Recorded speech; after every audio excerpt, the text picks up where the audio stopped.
금요예배 오신 성도님들 환영합니다. 저는 개인적으로 금요예배 자리가 참 좋습니다. 계속 바라는 거는 찬양은 길게, 설교는 짧게, 기도는 길게. 어느 순간은 설교도 없고 그냥 찬양만 하고 기도하고 찬양하고 기도하고 하면 얼마나 좋을까. 그래서 아마 저희 내년에는 저희가 하는 올해 한 3번, 4번 했던 아이네오 찬양 집회도 매달 한 번씩 하려고 기도하고 계획하고 있습니다. 우리 성도님들 정말 이 자리에 나오셔서 뜨겁게 찬양하시고 기도하시고 하나님의 임재를 경험하는 복된 자리들이 됐으면 좋겠습니다. 함께 하나님 말씀, 오늘 나눌 말씀은 누가복음 18장 1절에서 8절까지 말씀입니다. 누가복음 18장 1절부터 8절까지 말씀 제가 봉독해 드리도록 하겠습니다.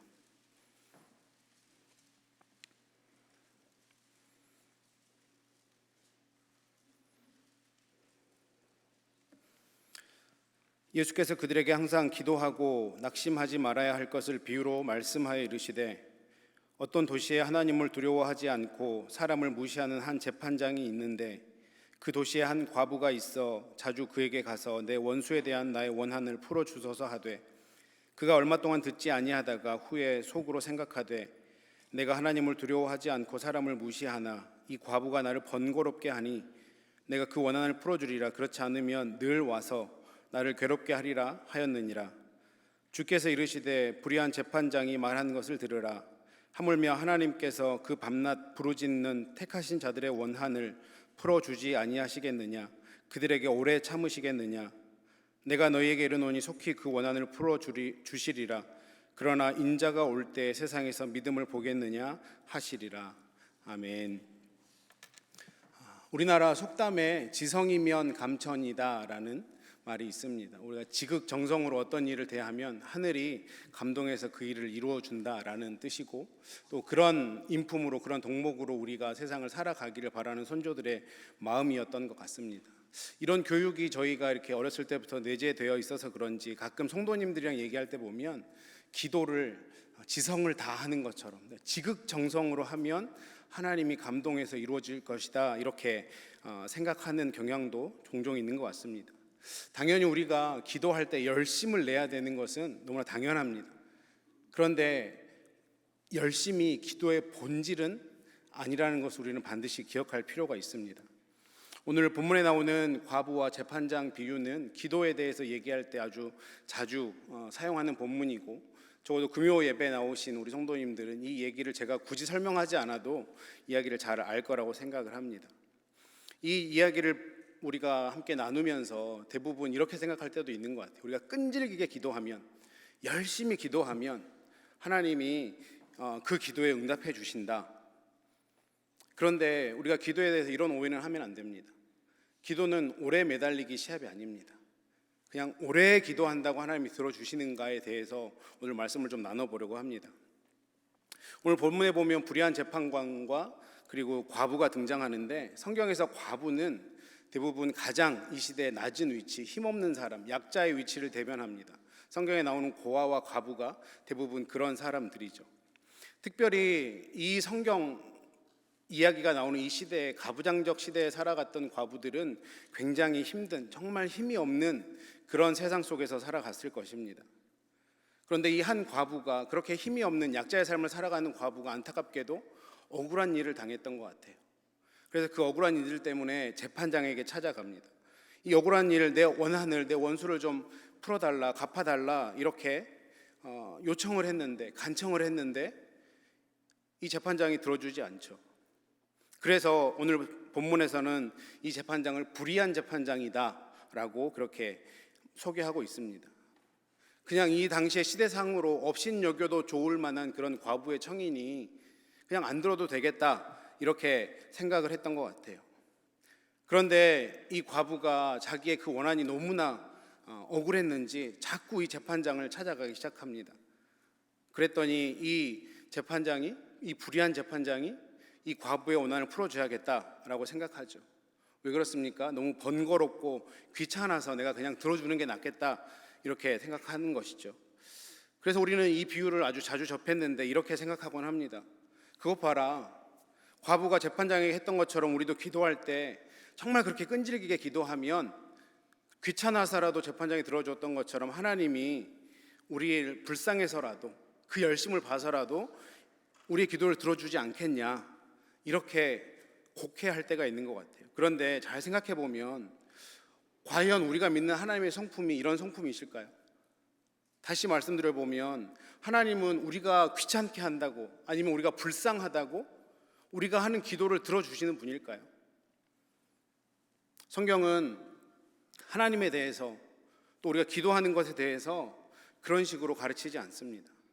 어떻게 할 수 있습니까? 오늘 1절 말씀을 다시 한번 보시면 예수께서 그들에게 항상 기도하고 낙심하지 말아야 할 것을 비유로 말씀하시되, 이렇게 말씀하고 있어. 예수님이 이 비유로 말씀하시는 것이 왜 우리에게 말씀하셨다고요? 항상 기도하는데 낙심하지 말아야 된다라는 것을 알려주기 위해서 지금 이 말씀을, 이 비유를 우리에게 보여주고 있는 것이죠. 그러니까 이 불의한 재판관과 이 과부의 비유는 기도의 열심을 강조하기 위해서 우리에게 말씀하신 게 아니에요. 이 비유는 우리가 어떻게 기도해야 하나님 우리의 기도를 들어주실까, 이것을 알게 하기 위해서 주신 비유가 아니고, 우리가 기도를 하는데도 들어주시지 않는 문제를 이해하기 위해서, 해결하기 위해서 이 비유를 주셨다라고 하는 것입니다.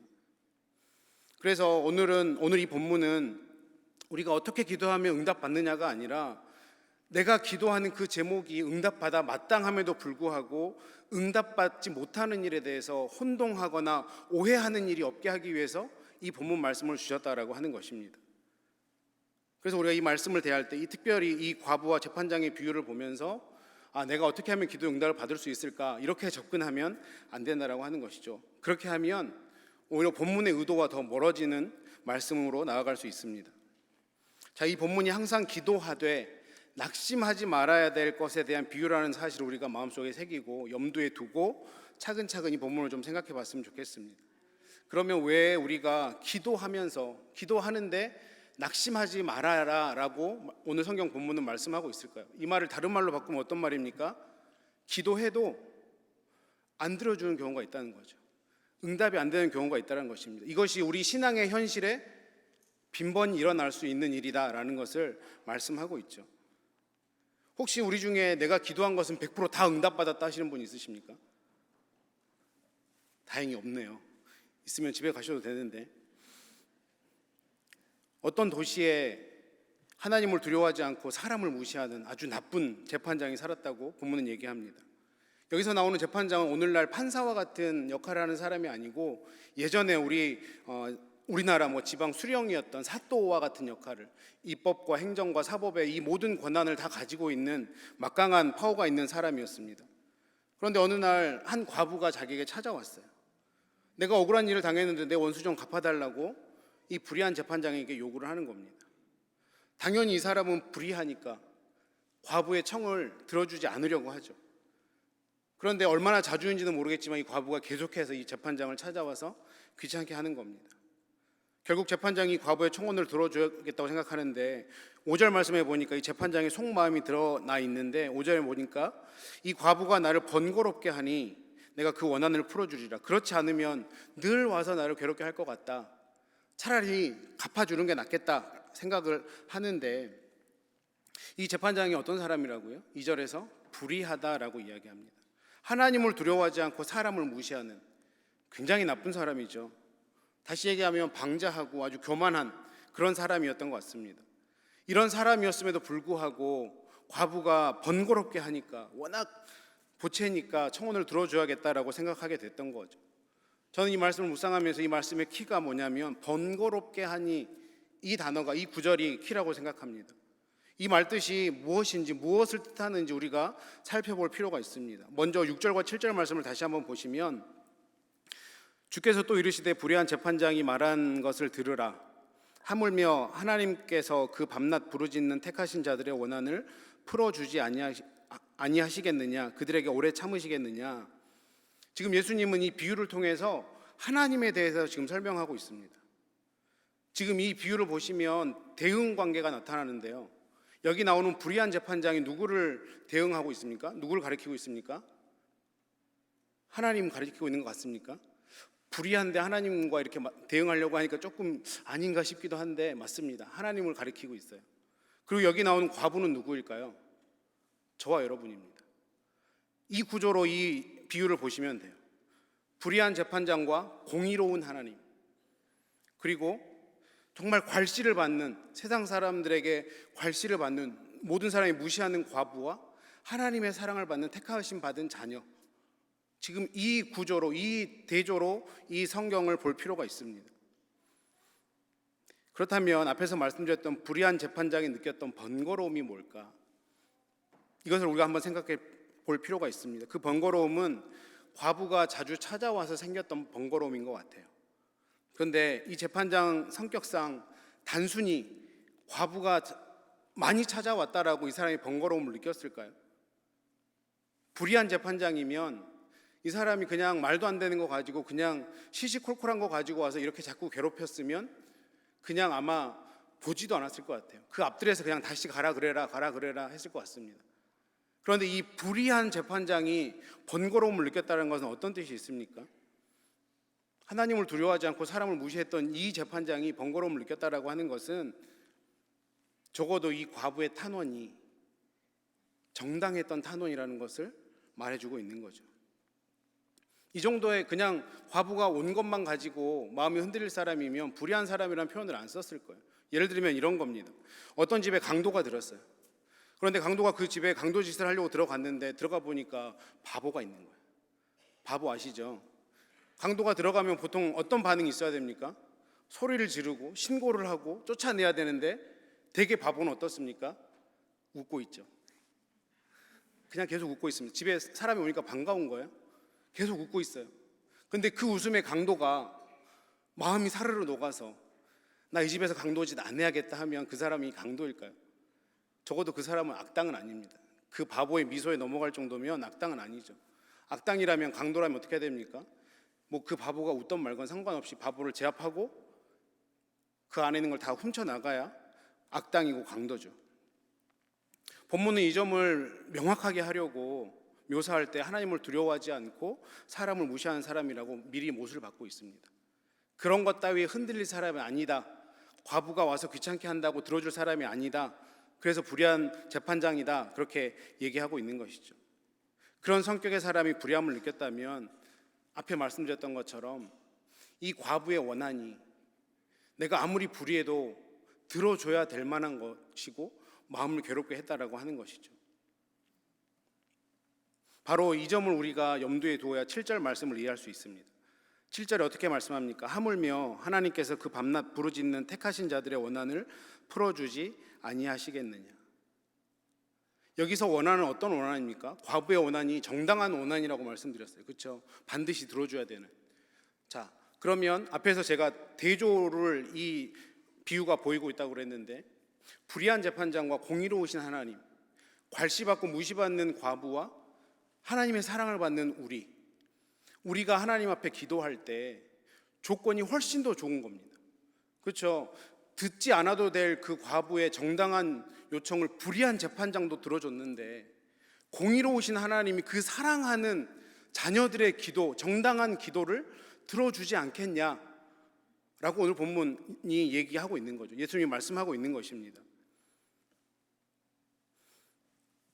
그런데 이 본문이 1절에서 무엇을 위해서 쓴 본문이라고 말씀드렸습니까? 그럼에도 불구하고 안 들어주는 기도가 있다는 거죠. 내가 하나님 앞에 정당한 기도를 드렸어요.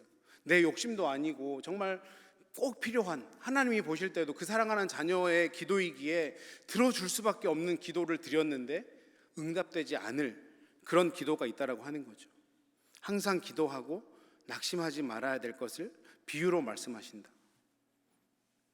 우리가 이렇게 정당한 기도를 하나님 앞에 올려드려도, 정당한 요구를 드려도 기도 응답이 안 될 때가 있는데, 그렇게 기도 응답이 없더라도 그것이 하나님의 능력이 없어서가 아니라, 하나님이 우리를 사랑하지 않으셔서가 아니라, 하나님이 우리에게 대한 관심이 떨어져서가 아니라 그럴 수도 있다라고 오늘 예수님은 우리에게 말씀해주고 있는 것이죠. 그래서 우리의 기도가 응답되지 않더라도 걱정하지 말아라 라고 말씀하고 있는 것입니다. 하나님은 우리가 기도를 시작하기도 전에 우리의 기도 제목을 아실까요? 모를까요? 아시죠? 그 하나님에게 그 하나님이시기에 우리가 믿는 거 아닙니까? 모든 것을 알고 계시는 분이에요. 우리의 절실한 만큼이나 우리의 그 간절한 그 마음을 하나님을 아시고 우리의 기도를 들어주시는 분이죠.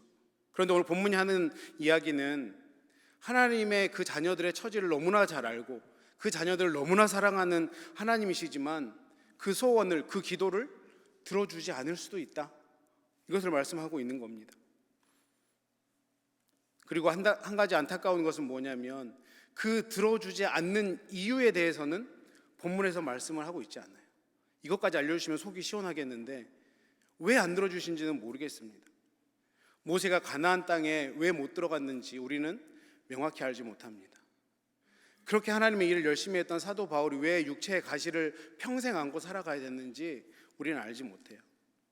그것과 같은 원리가 아닐까 생각해 봅니다. 어쩌면 그렇게 정당한 요구, 정당한 기도, 합당한 기도를 드리는데 안 들어주는 이유는 요셉이나 욥처럼 우리를 정금과 같이 단련시키기 위해서 그럴 수도 있을 것 같고요. 아니면 우리가 하나님 앞에 더 정결하게 내가 거룩하니 너희도 거룩하라라고 하는 그 말씀을 이루기 위해서 안 들어주실 수도 있을 것 같습니다.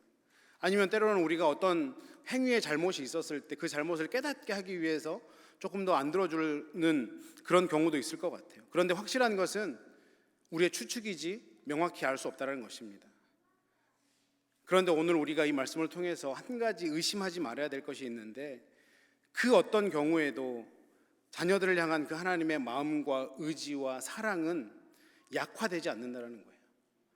내가 아무리 기도해도 하나님이 이런 기도 안 들어주시는 게 이해가 되지 않아도 그것이 하나님이 나를 사랑하지 않아서가 아니라 나에게 관심이 없어서가 아니라 뭔가 하나님의 뜻이 있다, 이것을 믿으라는 것입니다. 그래서 오늘 1절에서 낙심하지 말라고 말씀하고 있는 거죠. 동일한 말씀이 요한계시록 6장에도 나오는데요. 요한계시록 6장 9절과 10절 말씀 제가 읽어드리겠습니다. 다섯째 인을 떼실 때 내가 보니 하나님의 말씀과 그들이 가진 증거로 말미암아 죽임을 당한 영혼들이 제단 아래에 있어 큰 소리로 불러 이르되 거룩하고 참되신 대주제여 땅에 거하는 자들을 심판하여 우리 피를 갚아주지 아니하시기를 어느 때까지 하려 하시니까. 어떤 뜻입니까? 하나님의 말씀대로 살다가 억울하게 죽음 당한 그 보복을 언제 해주시겠습니까? 아직 내가 응답받지 못한 기도가 있다고 말하고 있는 것입니다. 하나님의 공의가 마지막 심판 때까지 보류되고 있음을 말씀하고 있는 거죠. 우리가 세상을 살아가면서 기도 응답이 이루어지지 않는 그런 경우, 하나님의 자녀로서 당연히 받아야 될 복과 영광이 나타나지 않을 수도 있다. 내가 하나님의 자녀이기 때문에, 하나님이 나를 사랑하시기 때문에 내가 기도하면 그분이 들어주시고 그분의 복과 영광이 내 삶 가운데 드러나게 될 텐데 그렇지 않을 수도 있다, 이것을 말씀하고 있는 거죠. 예를 들면 이런 것일 수 있을 것 같습니다. 우리가 정말 말씀대로 살려고 노력하는데 말씀대로 살아도 정당한 대가를 받지 못하고 때로는 고생하는 삶을 살기도 하고 때로는 가난하게 살기도 하고 때로는 몸이 아픈 경우도 있습니다. 제가 우리 성도님들을 만나보면 또 어떤 분들은 믿음으로 살겠다고 주일 성수하겠다고 도넛샵을 하시는데 주일에 가게를 닫고 그렇게 주일을 거룩히 지키려고 하시는 분들도 계셨습니다. 그런 것 같으면 그 큰 믿음을 보시고 하나님이 그 가게를 더 잘 되게 해주셔서 보통은 주말만 장사가 훨씬 더 잘 되는 도넛 가게여야 되는데 월요일부터 금요일까지 갑자기 장사가 너무 잘 되게 하셔서 그 하나님의 자녀들에게 하나님의 복과 하나님의 영광을 보여주시면 좋겠는데 그렇게 결단하고 문을 닫았던 성도님의 가게는 매출이 쭉쭉쭉 떨어지더라고요. 왜 하나님이 이런 결과를 주실까? 우리 주변에 많은 선교사님들 복음 들고 땅끝까지 나아가서 그들의 인생을 하나님 앞에 바치고 그들의 자녀까지도, 그들의 자녀의 삶까지도 그렇게 하나님 앞에 내어놓으셨는데 그 자녀들이 점점 자라고 이제 대학을 갈 때가 됐는데 대학에 이 자녀들의 학비 때문에, 등록금 때문에 너무 많이 고민하고 그럴 때 복지가가 나타나서 그런 자녀들, 선교사님 자녀들의 등록금도 해결해주고 생활비도 해결해줘서 대학도 편하게 다니고 그렇게 하면 좋겠는데 그게 안 이루어지면 선교사님들은 또 부모로서 마음이 아프고 왜 하나님이 그런 선교사님들의 자녀들에게 그런 은혜를 주시지 않을까? 성실하게 교회를 섬기는데 정말 최선을 다해서 겸손하게 교회를 섬기는데, 그런 사람은 밥 한 끼만 먹어도 세 끼 먹은 것처럼 건강하고 열심히 또 튼튼하게 살았으면 좋겠는데, 그렇게 열심히 섬기는 사람이 때로는 암에 걸리고, 왜 하나님이 그런 경우를 우리에게 허락하실까? 하나님 말씀대로 살아가고 본이 되게, 하나님 세상 사람들에게 본이 되게 살아가는데도 합당한 대가가 주어지지 않는 이런 삶이야말로 우리가 응답받지 못한 대표적인 기도의 제목들이 아닐까. 그런데 이런 기도는 제가 방금 앞에서 읽어드린 요한계시록 6장의 말씀처럼 응답되지 않을 수도 있다라고 성경은 오늘 우리에게 말씀하고 있는 것입니다. 오늘 불의한 재판장과 과부의 비유는 이러한 사실을 우리가 몸소 겪고 살아가는 우리들에게, 하나님의 백성들에게 주시는 말씀이죠. 응답이 없을지라도 하나님이 나를 외면하시나? 하나님이 나를 사랑하시지 않는가? 이런 시험에 빠지지 않도록 이 말씀을 주고 있는 것입니다. 예수님이 마치 이렇게 말씀하시는 것 같아요. 항상 기도하고 낙심하지 말아라.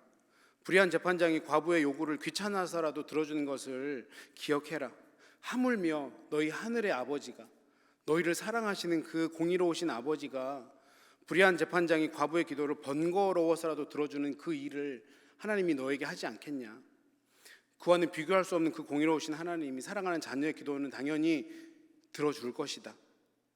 그런데 행여 들어주지 않는다고 해도 분명 다른 뜻이 있지 않겠냐. 하나님이 너를 사랑하지 않거나 하나님의 능력이 부족해서가 아니다. 너희가 생각하는 그 말도 안 되는 이유로 하나님이 그렇게 응답하시지 않는 것이 아니다. 너희는 하나님이 사랑하는 자녀들이다. 기도가 응답되건 응답되지 않건 이 일로 너희가 시험에 빠지거나 낭망하거나 넘어지지 말아라. 주님이 이렇게 우리에게 말씀하고 있는 것이죠. 이것이 믿음의 사람들이 기도에 대해 알아야 될 아주 중요한 내용입니다. 자, 이제 오늘의 본문의 결론을 다시 한번 읽어보겠습니다. 7절과 8절 말씀입니다.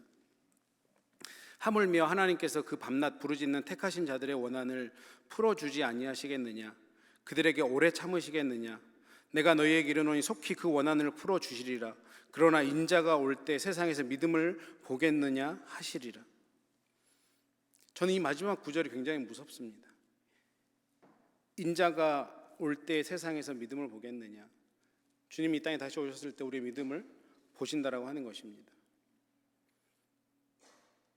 그래서 오늘 우리가 이 본문을 보면서 우리가 끈질기게 기도만 하면 어떤 기도의 제목이건 다 이루어질 수 있다. 이것은 참다운 신앙은 아니라는 것이죠. 우리가 기도를 왜 합니까? 응답받기 위해서 하나요? 그거는 초보의 신앙이라고 생각합니다. 우리가 기도를 하는 이유는 하나님이 온 천하 만물의 주인 되신 그 주권자임을 인정하기 때문에 기도하지 않습니까?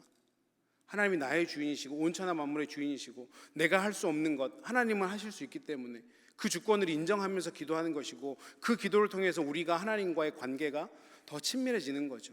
우리가 그 하나님을 더 붙잡는 것입니다. 그래서 우리가 하나님께 기도했을 때 당연히 하나님의 은혜로 우리의 기도 가운데 응답해 주시면 정말 좋지만, 우리 하나님의 백성된 마땅한 자세는 무엇이냐면, 그리 아니하실지라도 우리가 이 기도를 통해서 응답받는 수준이 아니라 더 깊은 경지까지 나아갈 수 있어야 된다는 것입니다. 그렇기 때문에 우리가 기도할 때 내가 열심히 기도하면 주님이 응답해 주신다라는 자신감으로 기도하는 건 좋습니다. 그렇게 기도하십시오. 그런데 한 걸음 더 나아가서 우리가 이렇게 기도할 수 있었으면 좋겠습니다. 하나님, 오늘 내 삶에 가시가 있고 어려움이 있습니다. 아픔이 있습니다. 그리고 이 아픔이, 이 가시가 없어졌으면 좋겠어서 주님 앞에 기도를 합니다. 그렇게 주님 앞에 기도했는데, 오랜 시간 기도했는데 여전히 하나님의 응답은 없네요. 하지만 그럼에도 괜찮습니다. 하나님이 온 만물의 주인이시고 내 아버지시니 그것만으로 괜찮습니다. 내가 지금은 비록 하나님의 뜻을, 하나님의 깊은 지혜를 다 알지 못하지만 그럼에도 불구하고 그 하나님의 뜻에, 하나님의 주권에 저는 항복합니다. 오늘도 저는 아프지만 주님이 제 인생의 주인이기에 저는 그것으로 충분히 감사합니다. 오늘 제가 올려드리는 이 기도의 제목들이 언제 응답이 될지, 아니면 언제까지 보류가 될지 모르지만 주님은 제 기도에 귀를 기울이고 있는 분임을 믿습니다. 그리고 하나님의 때에 마침내 넘치도록 응답해 주실 것도 믿습니다. 이런 기도를 주님 앞에 올려드려야 되지 않겠습니까? 우리가 이렇게 주님 앞에 기도한다면, 이런 태도로 하나님 앞에 예배한다면, 인자가 세상에 다시 오실 때 내 믿음을 보겠느냐 할 때 그 믿음으로 우리 주님이 기뻐하시지 않겠습니까? 이렇게 설교를 마무리하고 다 쓰고 났더니 좀 죄송하더라고요. 응답받으러 기도하러 금요기도에 이 피곤한 시간에 나오셨는데 못 받을 수도 있습니다. 더 큰 걸 사모합시다 이렇게 얘기한 게 맞나라는 고민이 들었지만, 이 본문을 가지고 나누라고 감동 주신 하나님의 마음이 분명히 있을 것이다라고 생각하고, 지금 혹시 내가 계속해서 주님 앞에 애써서 간구하는데 응답되지 않은 기도들이 있습니까? 어쩌면 내 욕심대로 구하기 때문일 수도 있고요, 어쩌면 아직 하나님의 때가 이루지 않아서 응답이 안 됐을 수도 있습니다. 그런데 우리가 그것보다 한 단계 더 넘어서 그런 것들로 방해받을 수 없는 그 자리까지, 그 믿음의 자리까지 나아가서 기도했으면 좋겠습니다. 그 기도를 들으시는 온 천하 만물의 주관자이신 하나님이 나를 사랑하시는 내 아버지이다, 이 마음만으로 기도하면 우리가 어떤 상황에도 어떤 환경에도 인자가 다시 이 땅에 오시는 그날까지 믿음으로 넉넉하게 이기며 살지 않겠습니까? 오늘 그렇게 주님 앞에 기도의 자리에 나아가서 뜨겁게 기도하시는, 주님을 더 뜨겁게 끌어안으시는 저와 여러분 되시기를 주님의 이름으로 축원합니다. 기도하겠습니다. 하나님, 오늘도 귀한 말씀 주심에 감사드립니다.